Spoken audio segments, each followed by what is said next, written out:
நீதிக்காக வாரி வழங்கிய வள்ளல் இந்த சமுதாயத்தில் வாழ்ந்தனர். சிறைவாசம், சித்திரவதை என அனைத்தையும் இன்முகத்தோடு ஏற்றுக்கொண்டனர்.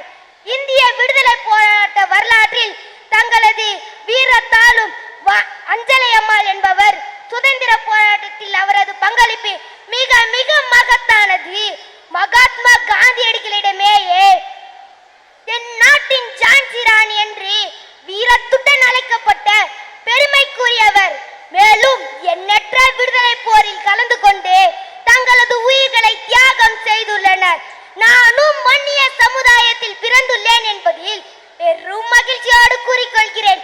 என்னை போன்ற எண்ணற்ற மாணவர்களை ஊக்குப்படுத்தி தங் வாழ்க்கையில் முன்னேற அடைய வேண்டும் என்று என்னும் நமது தலைவர்களுக்கு அனைவரும் இரு கரம் கூப்பி வணங்கி விடைபெற்று செல்பவன் ஏ அகல்வன் 6ஆம்